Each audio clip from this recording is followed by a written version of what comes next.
Disney has just announced a significant amount about Disney World in 2025, including the long-term closure of an incredibly popular ride at the Magic Kingdom, the permanent closure of part of Disney's Animal Kingdom, as well as the delay of an upcoming attraction to Disney's Hollywood Studios. So let's discuss all three of these projects and what they mean for Disney World in 2025. First of all, let's start off with the Magic Kingdom, where Disney has announced that Big Thunder Mountain will be closing for an over year-long refurbishment, with its final day of operation being on January 5th. Disney notably did not give any details on what this refurbishment will involve, beyond that it will take over a year to be completed. Now, of course, we have to mention that the Disney World version of Big Thunder Mountain never got the explosive finale that other versions of the attraction got, specifically the Disneyland and Disneyland Paris versions of Big Thunder Mountain. I assume that that will likely be a part of this refurbishment, adding this explosive finale, which is, in my mind, definitely improvement over what's there currently, to the Magic Kingdom version of the attraction. But there is no way that that is all that is happening. An over year-long refurbishment is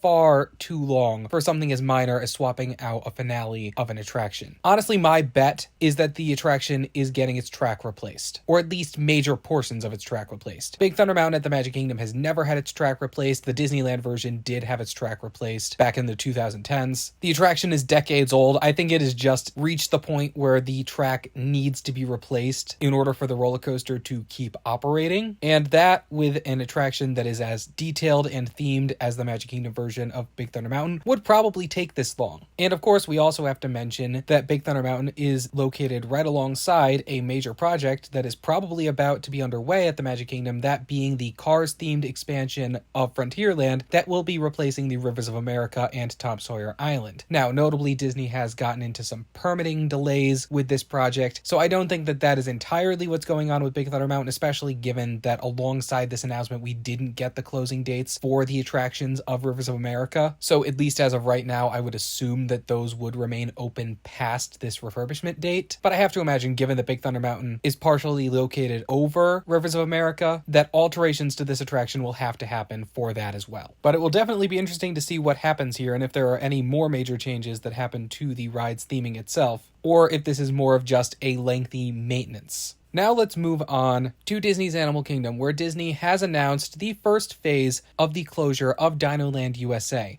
That being that the Chester and Hester section of the land will be permanently closing, with the final day of operation being January 12th. The attractions permanently closing during this part of the phased closure of Dinoland USA being Triceratops Spin, the Fossil Fun Games of Dinoland USA, and the Chester and Hester gift shop. This notably does not include the Ride Dinosaur, Restaurantosaurus, Dinobites or Trilobites, or the Boneyard, all of which will remain operational past this date, but will of course permanently close at a later date which has yet to be announced. There was no timeline given for when that portion of the land will close at all. And notably, the Finding Nemo musical was not mentioned in this announcement at all, which leads me to believe, at least initially, it's going to be safe from the Tropical Americas construction. All of this is of course to make way for Tropical Americas, which will include attractions based on Encanto and Indiana Jones Adventure. And it makes sense that Chester and Hester is closing first, given that I'm going to imagine it is going to take more time to build an entirely new Encanto ride than to shift out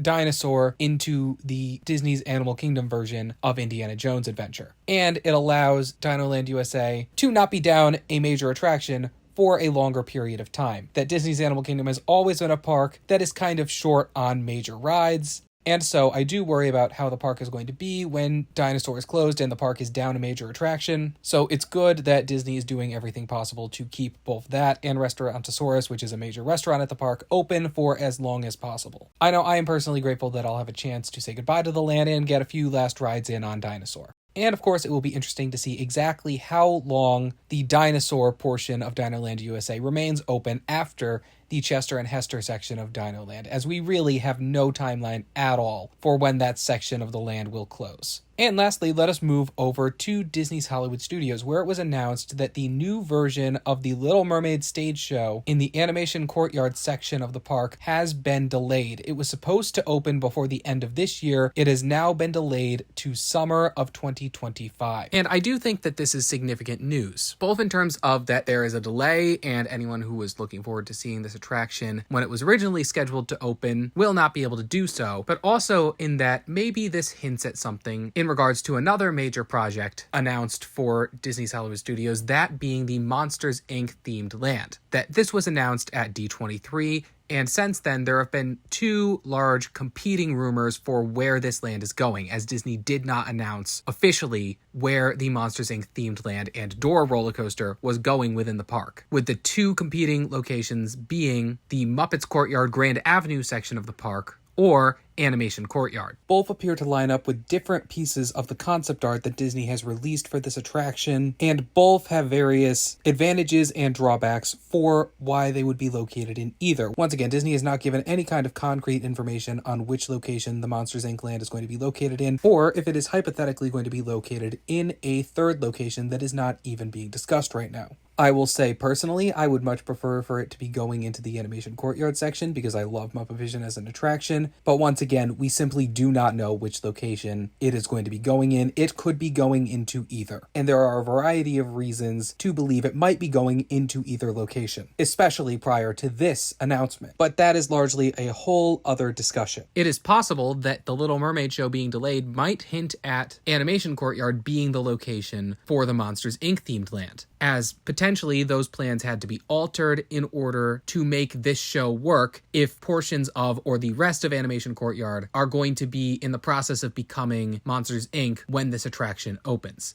I definitely think with Little Mermaid being located kind of on the side corner of Animation Courtyard, if Monsters, Inc. is being built there, they could absolutely make the show work without it being a part of the new land, just by reworking the entrance and exit. But it's also possible this show just ran into delays for other reasons, and this has nothing to do with wherever the Monsters, Inc. land is going. We still have no idea officially where the Monsters, Inc. land is going. This also notably means that Disney's Hollywood Studios will be getting two major new stage shows in 2025, as the delayed Little Mermaid show now joins the Disney Villain show, replacing Lightning McQueen Racing Academy, which will also be opening in 2025. And that also means the only new additions for Disney World in 2025 are largely entertainment, as there are the two stage shows coming to Disney's Hollywood Studios, as well as the new night parade coming to the Magic Kingdom. Disney is majorly investing in new entertainment coming to Disney World for 2025. And that's it for things that Disney has announced for Walt Disney World in 2025. Are you excited for these new attractions? And are you going to miss any of the things that are closing?